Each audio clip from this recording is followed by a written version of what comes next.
Lorsque l'enfant paraît, le cercle de famille applaudit à grand bruit. Qu'il est loin le temps où le poète Victor Hugo décrivait en ces termes l'arrivée d'un nouveau-né. Pourtant, peu de gens restent insensibles devant le miracle de la naissance. En 9 mois, une cellule unique se divise et se multiplie des milliers de fois pour se transformer en 4 kilos de bonheur vivant et bruyant. Pourtant, les adeptes de la théorie de l'évolution des espèces ne portent pas le même regard sur cette miraculeuse transformation. Grâce aux caméras miniatures et à l'échographie, ils interprètent les divers stades du développement du fœtus comme étant la répétition des étapes du processus de l'évolution. Vu sous cet angle, une question inquiétante se pose à toutes les mamans du monde. Se pourrait-il que le bébé que vous portez ne soit pas du tout un bébé, mais un petit poisson ou un lézard?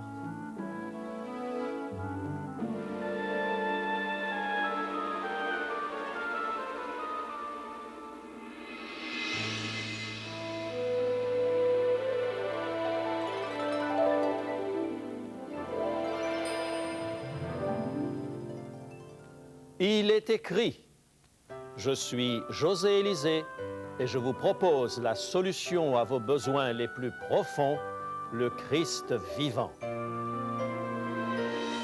Notre sujet d'aujourd'hui, Dr. Haeckel et Mr. Lai. On l'appelle communément la loi de la biogénétique, mais certains préfèrent des descriptions plus pompeuses. L'ontogénie récapitule la phylogénie. C'est plus simplement la théorie selon laquelle un fœtus dans l'utérus de sa mère reproduit tous les stades de l'histoire de l'évolution au fur et à mesure de sa croissance. Selon les défenseurs de la théorie du transformisme, étant donné qu'un fœtus humain à la fécondation est composé d'une cellule unique, cette étape correspond à l'évidence à cette période de l'évolution où les seuls êtres vivants étaient des organismes unicellulaires. On parle ici d'un tout petit milliard d'années. Puis, au 8e jour de la grossesse, cette cellule unique s'est transformée pour devenir une blastula, une sorte de sphère creuse. À ce stade, la ressemblance de votre future progéniture avec une éponge est frappante. Après 30 jours, votre charmant futur bambin a encore évolué. Il ressemble maintenant à un poisson, ce qui sans aucun doute correspond au stade de l'évolution de la vie sur notre planète il y a de cela un bon nombre d'années. D'ailleurs, les petits plis dans le cou du fœtus de 30 jours ne ressemblent-ils pas étrangement aux fentes des branchies d'un poisson? Mais pourquoi s'arrêter en si bon chemin? Après l'étape poisson, le fœtus passe au stade lézard. Élémentaire, mon cher Watson. Ne voyez-vous pas sa queue de lézard qui va disparaître au fur et à mesure de son évolution? Effectivement. Et à peine commencez-vous à fondre devant votre petit lézard qu'il va se muter en petit singe recouvert d'un fin duvet. Votre ouistiti bien-aimé vous émeut maintenant aux larmes car il s'accroche désespérément aux vestiges de sa queue comme ses cousins aux branches des arbres. Ce n'est qu'au bout de 2 mois, après vous avoir donné une leçon en 3 dimensions de l'évolution, que votre pédagogue en herbe va enfin se décider à devenir un humain digne de ce nom. Avant d'aller plus loin, laissez-moi vous parler du livre que nous vous offrons aujourd'hui. Il s'intitule « Comment l'évolution a floué le test de la science ».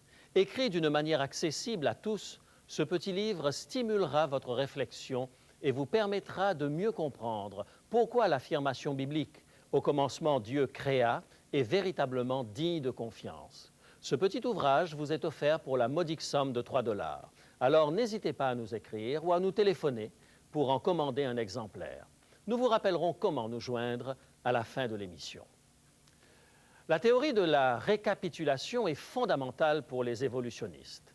Car s'il est vrai que nous avons évolué des formes primitives de vie en commençant par les organismes unicellulaires du précambrien, la progression du développement fœtal est forcément une récapitulation de l'évolution de la vie. La théorie de la récapitulation nous a été laissée en héritage par un philosophe et biologiste allemand du nom de Ernst Haeckel.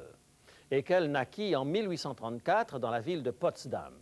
En 1857, il reçut son diplôme de médecine de l'Université de Berlin, puis il enseigna l'anatomie comparée à l'Université d'Iéna. C'est là qu'il devint le premier à promouvoir le darwinisme en langue allemande. Haeckel croyait en l'existence d'un principe unificateur liant les principes de la biologie, de la science et de la religion. Il crut trouver ce principe unificateur dans la théorie de l'évolution, et c'est ainsi qu'en 1866, il publia sa théorie de la récapitulation, connue sous le nom de la loi biogénétique. Le docteur Haeckel était un scientifique réputé, doublé d'un excellent dessinateur industriel. Il fit des croquis de fœtus humains, du singe et du chien qu'il mit côte à côte afin de les comparer. Il en fit de même avec des porcs, des taureaux et des lapins. Il grava ses croquis dans du bois et en publia les dessins dans un livre. Les croquis étaient très convaincants. Chacun d'eux, agrandi une centaine de fois, rendait le fœtus humain et les fœtus animaux quasiment identiques. Et Haeckel d'expliquer, à ce stade de développement, toutes les créatures vivantes sont identiques. En d'autres termes, mesdames, selon la théorie de Haeckel, au premier stade de votre grossesse, vous ne portiez pas un bébé, mais une éponge, puis un lézard, ensuite un singe et enfin l'adorable poupon que vous attendez avec impatience. La théorie de Haeckel se répandit comme une traînée de poudre. La majorité de la communauté scientifique allemande adopta les thèses de Haeckel car elles fournissaient la preuve que nous descendons de formes de vie inférieures. Et ces théories ont perduré dans certains milieux jusqu'à nos jours. Malheureusement pour lui, il s'avéra que les talents de dessinateur de Haeckel étaient supérieurs à ses compétences scientifiques. Il avait manipulé les données pour les faire concorder avec ses théories évolutionnistes et contrefait des croquis pour que les fœtus se ressemblent. Ces croquis étaient une supercherie complète. Seul un croquis gravé sur le bois avait été réalisé et reproduit plusieurs fois à l'identique. L'un d'eux était étiqueté fœtus humain et les autres étaient étiquetés comme appartenant à différents animaux. Lorsque la supercherie du docteur Haeckel fut découverte, il fut appelé à comparaître devant le conseil de l'université où 5 de ses collègues le déclarèrent coupable de fraude. Elle fut rendue publique dans un livre paru en 1911 sous le titre de Haeckel's Frauds and Forgeries. Aujourd'hui encore, malgré la découverte du canular de Haeckel, bien des scientifiques se réfèrent à la théorie de la récapitulation comme si elle était un fait démontré. Carl Sagan, par exemple, dans son best-seller Dragons of Eden, fait référence à la loi biogénétique pour prouver que nous sommes le produit de l'évolution. Les films éducatifs récents sur l'embryologie utilisent toujours la théorie de Haeckel pour montrer que les fœtus humains passent par tous les stades de l'évolution. Bock écrivait ceci dans la revue Science.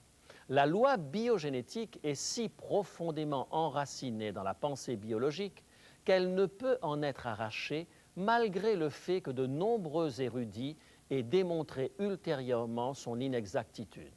Aujourd'hui encore, on trouve fréquemment en biologie des utilisations subtiles de la loi biogénétique et il en est de même des études évolutionnistes systématiques et spécialisées. Pourquoi s'accroche-t-on désespérément à la théorie de Haeckel? Le fœtus humain ressemble-t-il autant au fœtus animal? Les recherches récentes ont-elles apporté de l'eau au moulin de Haeckel? L'un des arguments chocs des partisans de la théorie de la récapitulation met en évidence l'existence de ce qui semble être les fentes primitives des branchies de poissons sur le cou de l'embryon humain. Celles-ci, disent-ils, sont la preuve que dans un passé lointain, voilà des millions d'années, nous étions des poissons. En examinant ces prétendues fentes de branchies, on devrait trouver un lien avec notre système respiratoire. Or, il n'en est rien. Elles n'ont pas pour fonction d'extraire de l'oxygène du liquide amniotique et elles ne sont en rien rattachées au système sanguin comme on s'y attendrait de la part d'une série de branchies qui se respectent. En réalité, il ne s'agit pas de fentes, mais de plis de la peau qui plus tard vont donner le canal médian de l'oreille. les parathyroïdes et le thymus. Un autre élément cher aux disciples de Haeckel est la prétendue queue du fœtus humain. Il est certain qu'à première vue, le fœtus semble avoir une queue. Quand l'embryon humain en est au premier stade de son développement, la colonne vertébrale est plus longue que le corps et elle dépasse, donnant l'impression d'une queue. Est-il défendable scientifiquement de construire une théorie sur une similitude? Dites-moi, ne serait-il pas farfelu de conclure que parce que les clous ont des têtes, le temps viendra où les clous résonneront comme des êtres humains? Il faut savoir que la colonne vertébrale humaine est un élément complexe et délicat qui a besoin d'espace supplémentaire pour se développer. Lorsque le corps du fœtus grandit, la partie de la colonne vertébrale qui dépasse du corps se résorbe. Si vous observez attentivement le fœtus humain et le fœtus animal, vous constaterez que les similitudes ne sont qu'apparentes. À tous les stades du développement, les animaux demeurent des animaux et les êtres humains demeurent des êtres humains. C'est ainsi que le Créateur l'a voulu. Pour nous en convaincre, appliquons la théorie du bon docteur Haeckel au développement du cœur humain. Nous devrions constater l'existence d'une chambre unique qui se dédouble pour ensuite quadrupler. Mais ce n'est pas ainsi que les choses se passent. Le cœur humain démarre avec 2 chambres qui fusionnent pour n'en former qu'une. Et plus tard apparaissent les 4 chambres que vous conserverez ensuite toute votre vie.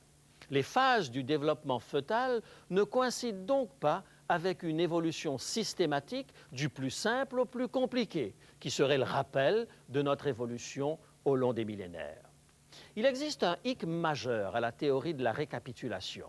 Imaginons un instant que l'homme soit le produit de l'évolution de formes de vie inférieures. Dans ce cas, l'oiseau, ce poisson fatigué de traverser les océans à la nage, qui a immigré vers le sec, à qui des ailes ont providentiellement poussé, cet oiseau, dis-je, devrait posséder des vestiges de son époque poisson antérieure. En d'autres mots, les embryons d'oiseaux devraient avoir des caractéristiques de poisson, tout comme les embryons de singes devraient avoir des caractéristiques d'oiseaux. Pas de chance pour Haeckel. Les constatations scientifiques viennent contredire cette belle construction. Les embryons d'oiseaux semblent avoir une queue qui ressemble à celle d'un singe, et les embryons de poissons semblent avoir un sac comme celui des oiseaux. Les similitudes sont apparentes uniquement, mais chaque espèce possède des caractéristiques propres. La théorie de la récapitulation n'est que le produit d'une imagination fertile. Nous nageons en pleine science-fiction. Portons l'estocade au brave docteur Haeckel. L'ADN d'un fœtus humain n'a rien à voir avec l'ADN d'un poisson ou d'un oiseau. L'étude du code génétique a montré sans l'ombre d'un doute que chaque animal est spécifiquement programmé. Les fœtus humains n'ont pas un ADN de grenouille qui évolue pour devenir un ADN humain. L'ADN humain et l'ADN de grenouille sont des séries génétiques totalement différentes. Les grenouilles sont programmées pour être des grenouilles et les humains sont programmés pour être des humains, exactement comme le dit la Bible dans le livre de la Genèse, le chapitre 1er et le verset 21. Genèse, chapitre 1er et le verset 21. Dieu créa les grands poissons et tous les animaux vivants qui se meuvent et que les eaux produisirent en abondance selon leur espèce. Il créa aussi tout oiseau ailé selon son espèce.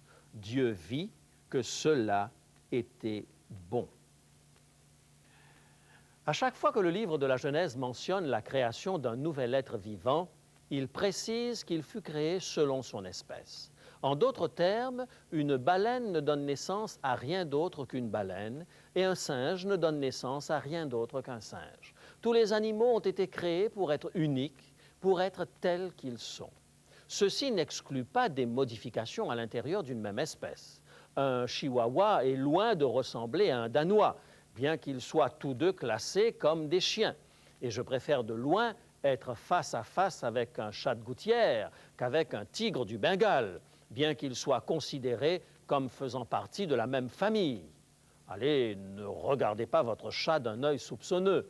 Grâce au Dieu créateur, il ne se transformera jamais en tigre féroce.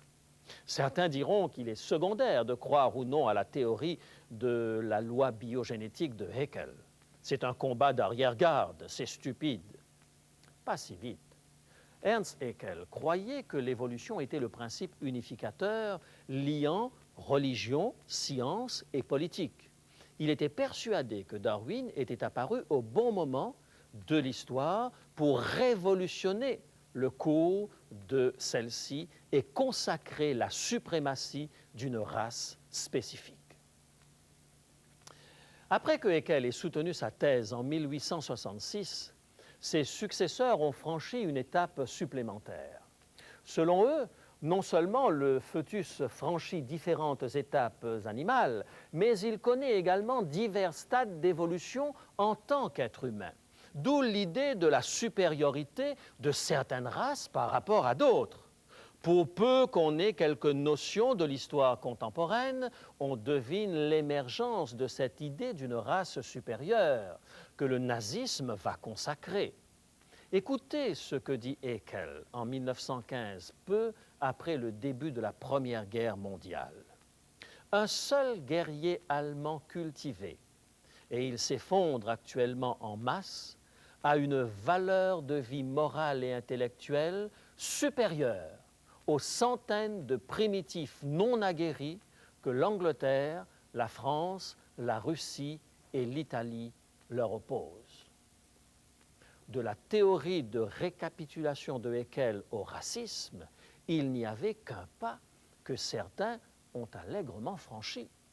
Pouvoir rejeter la responsabilité de ses erreurs ou de ses ambitions sur les races prétendues moins évoluées ouvrait des perspectives intéressantes au national-socialisme. La philosophie de Ernst Haeckel eut un profond impact sur les réformes sociales du nazisme et offrit au SS la justification nécessaire pour éliminer ceux qu'il considérait comme inférieurs à la race aryenne. En conséquence, des millions de gens furent exterminés et ceux qui les tuèrent justifiaient leurs actes au nom de la théorie de l'évolution des espèces. Les nazis ne furent pas les seuls à établir des comparaisons avec les différentes étapes de l'évolution de l'espèce humaine en se fondant sur la thèse du docteur Haeckel. En 1866, le médecin anglais John Down fut le premier à décrire avec précision un état mental qui porte aujourd'hui son nom, le syndrome de Down. Cependant, jusqu'en 1959, on ne savait pas que le syndrome de Down était provoqué par la présence d'un 47e chromosome supplémentaire. Aussi, le docteur Down qualifia cette anomalie d'idiotie mongoloïde, en référence à la race mongole. Ainsi, dans le droit fil de la théorie de Haeckel, les contemporains du docteur Down croyaient que la race mongole était moins évoluée que la sienne. Lorsqu'une anomalie se produisait lors du développement prénatal d'un bébé, comme dans le cas du syndrome de Down, on croyait que c'était la conséquence d'une récapitulation incomplète. Le bébé n'avait pas réussi à passer avec succès les stades précédents de l'évolution. Si seulement ces gens aux racines chrétiennes avaient prêté attention aux paroles de l'Évangile, ils se seraient gardés de hiérarchiser les races de cette manière. Selon la Bible, les êtres humains peuvent avoir une apparence différente, mais ils sont tous des êtres humains dans le sens le plus complet du terme. Lisons ce que dit l'apôtre Paul à ce sujet dans le livre des Actes, le chapitre 17, les versets 26 à 28. Actes, chapitre 17, versets 26 à 28. Il a fait que tous les hommes sortis d'un seul sang habitent sur toute la surface de la terre, ayant déterminé la durée des temps et les bornes de leur demeure.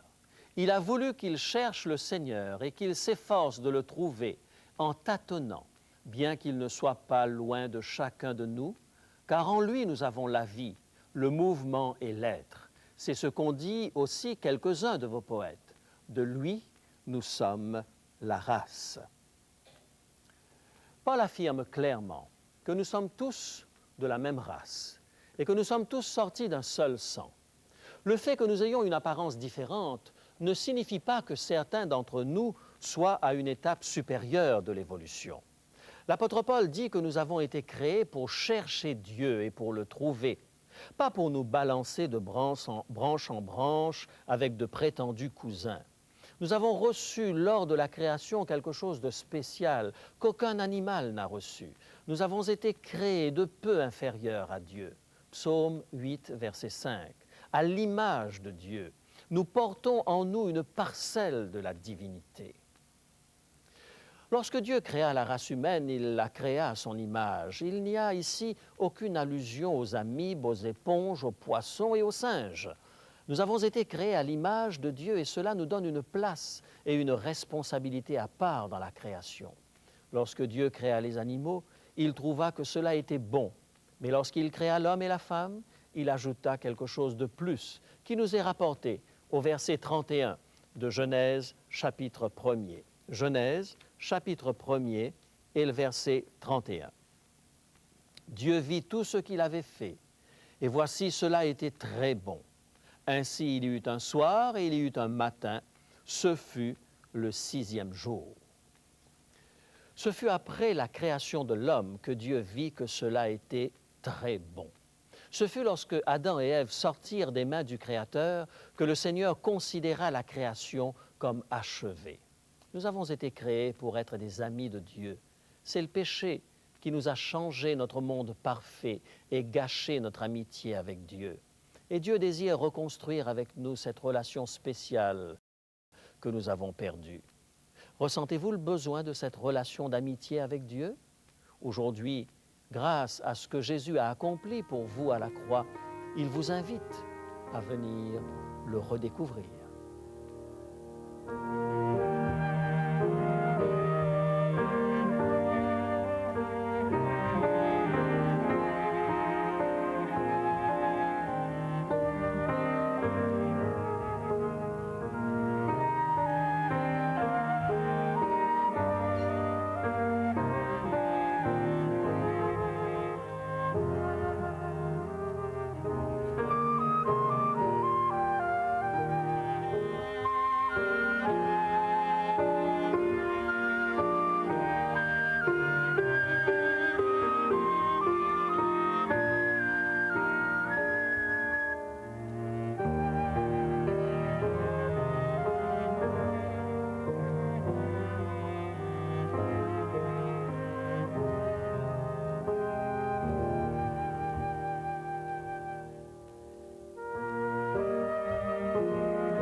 Prions ensemble.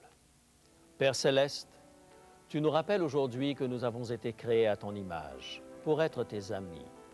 Nous prenons conscience que tu nous as accordé une place toute spéciale dans ta création et dans ton cœur. Tu nous as voulu différents du reste de la création. Tu nous as créés avec la capacité de te chercher et de te rencontrer. Nous tournons nos regards vers la croix, car tu nous as donné la certitude que par Jésus, cette relation perdue peut être retrouvée. Accomplis cette promesse en notre faveur. Rétablis-nous dans ton amitié.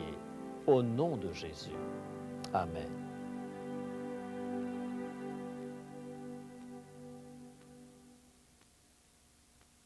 Bonjour.